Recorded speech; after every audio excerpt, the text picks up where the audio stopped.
الحمد لله وحده والصلاة والسلام على من لا نبي بعده اما بعد قدرمند د محرم شپې ورځې دي په دا کښې عموما ډېر خلک دا اصول کوي چې بعضې ګمراه خلک ذلیل و رسوا خلک شربت تیروي خوراکې تیروي هغه په خلق کښې تقسیموي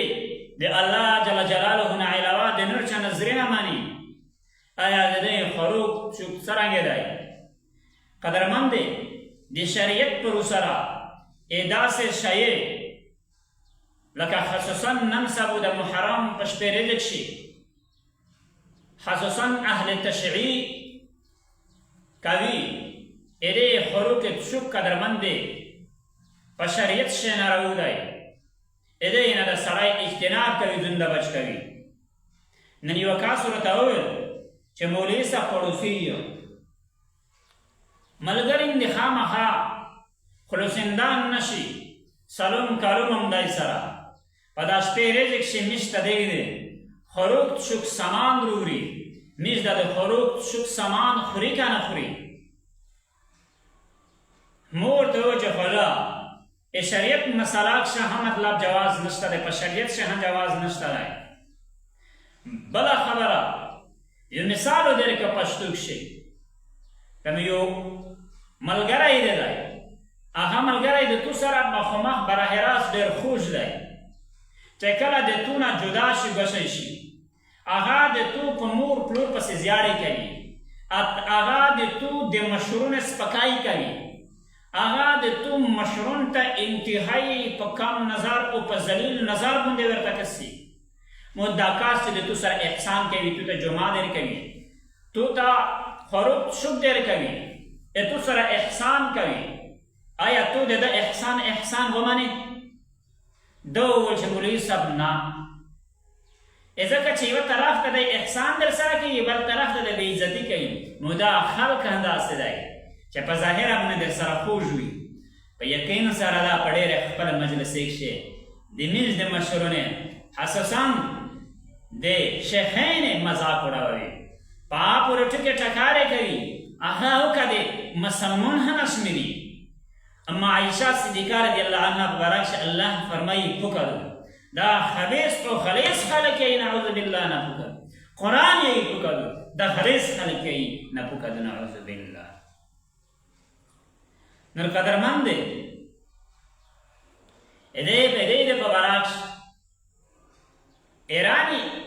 انقلاب امام خمینی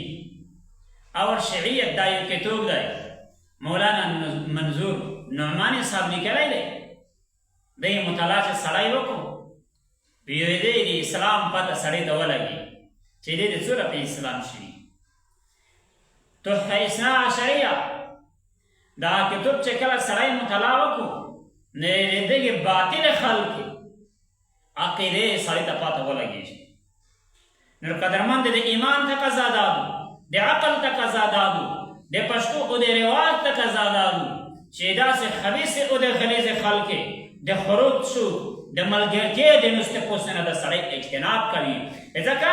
دی د صحابه کرام پسې بدردیایي دی د صحابه کرام انتهایی ذلیل ترین مخلوق شمیروي نعوذ بالله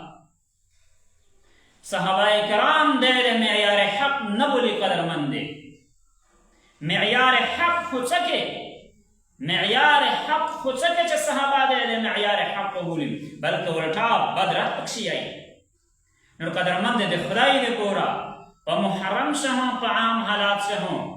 د خلک د ملګرتۍ د خلک د احسان او د ښېګړې نه ځان ساتي دا